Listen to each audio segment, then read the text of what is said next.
My girlfriend texted, "I'm pregnant, but it's not yours." I replied, "Congratulations to the father then." Then I blocked her number and sent a condolences on your new responsibility card to the man she named. She was frantically trying to reach me through friends, claiming she made a mistake. I, 32 male, Ryan, am still trying to wrap my head around how quickly things can detonate. One minute you're planning a weekend getaway, the next? Well, it was a Monday morning, about 10 a.m. I was in a team meeting, phone on silent, when it buzzed. A text from Amanda, 29, my girlfriend of 3 years. We lived together in my house, talked about rings, the whole 9 yards. Or so I thought. The text, "Ryan, I'm pregnant. There's something else. It's not yours. It's Kevin's. I'm so sorry. We need to talk." Kevin, her work friend she'd been spending a lot of extra hours with lately. I'd had a gnawing feeling. Guess my gut wasn't just being paranoid. My immediate reaction? A weird calm washed over me. The kind you get before the storm hits, or maybe after the bomb has already gone off and you're just assessing the damage in slow motion. Hurt? Yeah, somewhere deep down. But mostly, it was like a switch flipped. Strategic mode engaged. I waited until my meeting was over, walked back to my desk, pulled up her contact. My reply? "Congratulations to the father then." Then I blocked her number. Straight up, no discussion, no drama. She wanted to talk. She made her choice, delivered her news. Conversation over from my end. Next move. Kevin. I knew his last name, knew where he worked. Same company as Amanda, different department. A quick search on a popular professional networking site and bam, his profile picture matched the guy I'd seen her laughing with a bit too enthusiastically at the last company picnic. Found his work address. Went to a stationery store at lunch. Picked out a condolences card, not a baby card, a condolences card. Wrote in it, "To Kevin, heard about your new, upcoming responsibility. Condolences. Sincerely, Ryan." I sent it via same-day courier to his office. Marked urgent. Petty? Maybe. Satisfying? Absolutely. She lives in my house. All bills, mortgage, everything in my name. Her name isn't on a single piece of paper related to this property. She moved in about 18 months ago. Most of the furniture is mine, pre-Amanda. I left work a bit early. First step, change the locks on all exterior doors. New deadbolts, the works. Cost a couple of dollars. Pocket change for peace of mind. Then I started packing. Her stuff. Clothes, shoes, a frankly alarming amount of makeup. Those little trinkets she'd scattered around. I was methodical, boxed it all, neatly labeled Amanda, stacked them by the front door. Didn't feel anger, just efficiency. She blew up our life. I was just cleaning up the shrapnel. Now I wait. She'll get home from work around 6 p.m. Her tea won't work. She'll call, text, oh wait, she can't. Blocked. This is gonna be interesting. Update 1, 72 hours later. Well, it's been a ride. Thanks for the comments and DMs. Good to know I'm not completely off my rocker for reacting the way I did. The 72 hours later refers to when I'm writing this. The main confrontation happened Monday evening, same day as the text. So Monday evening. Around 6:15 p.m., my video doorbell pings. Amanda.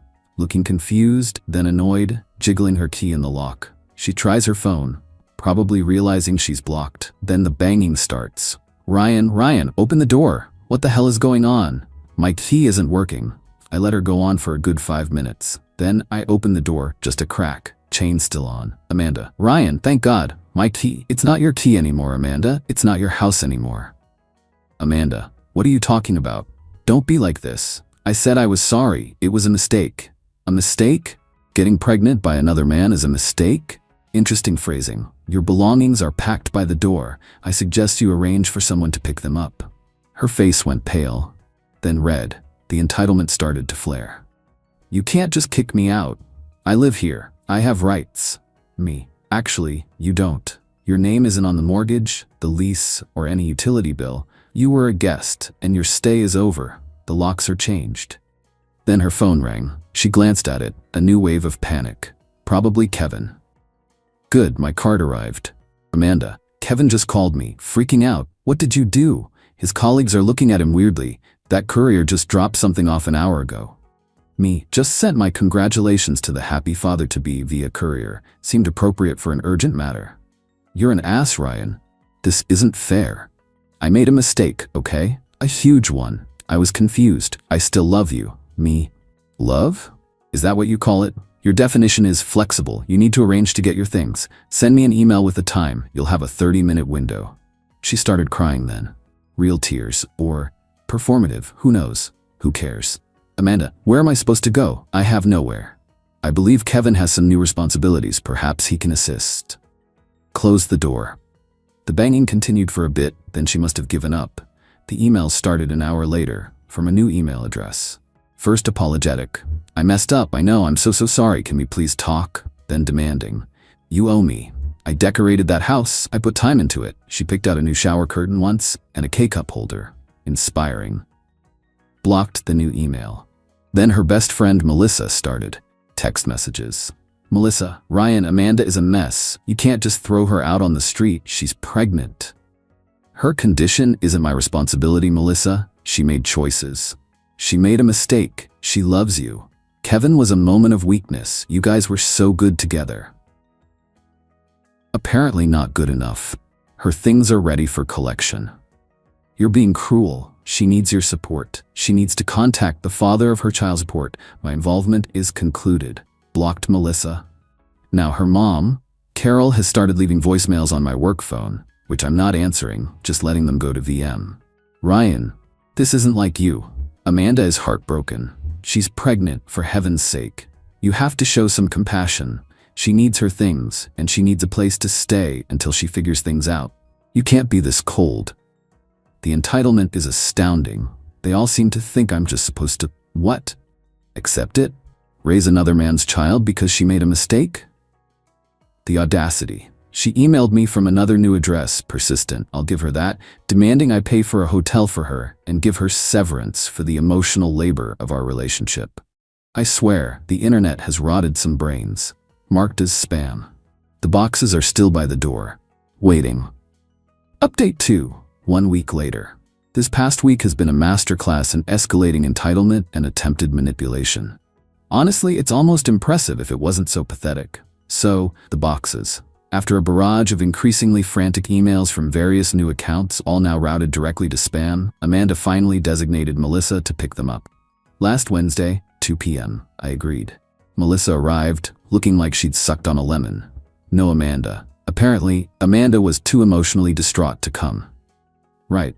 Melissa, she expects you to help me load these into my car. Me. She can expect whatever she likes. The agreement was for pickup. They're here. My involvement ends at the threshold. I stood in the doorway, arms crossed. Melissa, you're unbelievable. She's pregnant. You're really going to make her pregnant friend do all this? Her condition and choice of removalist isn't my concern. The boxes are packed. Melissa huffed and puffed, making a big show of how heavy some boxes were. Took her 3 trips. On her way out the last time, she stopped. You know, she really thought you two were forever. Kevin was a stupid mistake. She was going to tell you about the pregnancy and try to, I don't know, pass it off. Me, pass it off? As mine? Next level. My voice was flat. Any lingering doubt about doing the right thing just evaporated. Well, yeah, she was scared. She loves you. No, she loves the stability I provided. There's a difference. Goodbye, Melissa. Blocked Melissa's number again after she left, just in case. Then came the financial offensive. Friday, I get a call from my bank's fraud department. Unusual activity on a credit card. A card Amanda was an authorized user on, one I'd completely forgotten about because we never used it. It was for emergencies only. It dawned on me she always kept that particular card in her wallet for a rainy day, which she would have had with her when she left for work Monday. She must have remembered it amidst the chaos. She tried to book a room at a fancy downtown hotel for a week, maxed it out, then tried to buy a $1,500 designer handbag online. The bank declined it and flagged the account. I confirmed the charges were fraudulent, that she was no longer authorized. Card canceled, account locked. Dodged a bullet there. Small detail, but it shows the mindset. She's not just looking for a place to crash, she's trying to maintain a lifestyle. The condolences card aftermath. Heard through the grapevine, a former mutual acquaintance who wisely stays neutral, that Kevin is furious, not just at Amanda, but at the public, or at least office-wide, nature of the news. Apparently he's married. Ouch. Amanda failed to mention that little detail. So she wasn't just cheating on me, she was also the other woman. The layers, man. The card apparently caused a massive explosion in his life. His wife found out. It's a mess. Not my mess, though. Amanda's mom, Carol, has now escalated to leaving me crying voicemails and sending registered letters to my house demanding I do the right thing and provide financial support for Amanda during her time of need. The letters are full of guilt trips about the years Amanda dedicated to me and how I'm abandoning her and an innocent child. She conveniently ignores whose child it is. I'm collecting these letters, unopened, for my lawyer if needed.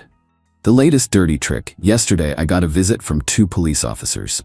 Amanda had filed a report claiming I'd stolen her property, specifically a high-end laptop and some jewelry she claimed was family heirlooms. I calmly invited them in, showed them the boxes Melissa had picked up, took photos of them before Melissa arrived thankfully, explained the situation. She cheated, got pregnant by another man. I ended the relationship, changed the locks on my house, and packed her belongings. For the laptop, I had the receipt. Purchased 2 years before I even met Amanda. My name, my credit card. As for the jewelry, I told them I packed everything I saw. If there were heirlooms, she should have kept them more secure or taken them when she decided to detonate our lives. The cops were professional, but clearly could see this was a messy breakup, not a theft. They took my statement, looked unconvinced by her claims, and left. Pretty sure Amanda was hoping they'd force me to let her back in or give her money to make it go away. This isn't about a simple mistake anymore. This is a calculated campaign of entitlement and attempted extortion, supported by her enablers. They genuinely believe I'm obligated to clean up the mess she made with another man. My resolve is just hardening. This isn't just about the betrayal anymore. It's about refusing to be bullied. Final update. 2 months later. It's been a little over 2 months since D-Day, Detonation Day, as I now call it. The dust has mostly settled, and I figured it was time for a final chapter. The police visit was Amanda's last real attempt to directly pressure me. After the officers left unimpressed, I had my lawyer draft a very firm cease and desist letter. It outlined her accusations, my evidence, receipts, photos of the boxes, timeline of the breakup, and warned that any further harassment, false accusations, or attempts to contact me or damage my reputation would result in immediate legal action for defamation and harassment, including seeking costs. We sent it to Amanda, CC'd to her mother Carol, and to Melissa for good measure. The direct harassment from Amanda and Melissa stopped almost immediately. Glorious, golden silence from that front. The credit card stunt was a blessing in disguise. It was clear evidence of attempted fraud, which my lawyer also mentioned in the letter as a sign of her character. What happened to Amanda and Kevin? From what I've pieced together from a couple of sources, people who know people, you know how it is, it's a dumpster fire. Kevin's wife, understandably, kicked him out. His career is apparently also taking a hit due to the office scandal. Nobody likes that kind of drama. He's apparently blaming Amanda for everything, claiming she misled him, which to be fair she probably did, just like she misled me. He's not exactly stepping up to be a doting father-to-be. Surprise, surprise. Last I heard, he's fighting against any financial responsibility, demanding paternity tests, the works. So much for their whirlwind romance. Amanda, according to these whispers, is a wreck. After Melissa couldn't house her long-term, apparently Amanda was a nightmare guest, expecting to be waited on hand and foot while contributing nothing. Color me shocked. And Carol realized I wasn't going to cough up any cash. Amanda had to move back in with her parents. She's apparently deeply unhappy, blaming me, blaming Kevin, blaming the world for her situation. Zero self-reflection. The entitlement is a permanent fixture. Her mother, Carol, however, tried one last-ditch, foolish effort a few weeks ago, despite being copied on the C&D. She called my office, got past the receptionist by claiming to be from my bank, and then launched into a tearful appeal when I picked up. Ryan, she's having a very difficult pregnancy. Kevin is being a monster. She's depressed. Don't you have any heart? Just a little something to help her get on her feet, for old time's sake? My reply was short and icy. Carol, your daughter's situation is not my concern. You were copied on a cease and desist letter from my attorney. Any further contact from you by any means will be considered a direct violation and will be met with legal action. Do you understand? There was a choked sound, then she hung up. That was when the true, complete silence began. The most satisfying part of all this? It wasn't some grand, complex revenge plot. It was simply holding my ground. I acted decisively, logically, and within my rights. She made her bed with another man, and now she's lying in it, alone. The natural consequences of her actions were the real justice. She thought she could have her cake and eat it too. She thought I was a doormat she could just confess to, cry a little, and I'd sigh and accept my fate as the cuckolded provider. She misjudged me, badly. The house is quiet now, cleaner. I've slowly started changing things around, making it fully mine again. It felt good to erase the last traces of her. The peace is incredible. I did get one final, indirect piece of fun. A mutual acquaintance whom Amanda had apparently tried to borrow a significant sum of money from and was swiftly rejected, told me Amanda had been complaining that the condolences on your new responsibility card I sent Kevin was the final nail in the coffin for any chance of him treating her decently. She said it made him look like a fool and hardened his stance against her. So, that little piece of petty strategic stationery, delivered with speed? It wasn't just a jab. It was a precisely aimed dart that helped ensure the responsibility landed squarely where it belonged, with Kevin and Amanda. They wanted me to absorb the consequences of their affair. Instead, they're both facing the full, messy reality of their choices. And that, my friends, is the best kind of justice. I'm moving on, a lot wiser, and with a much cleaner house. Good riddance.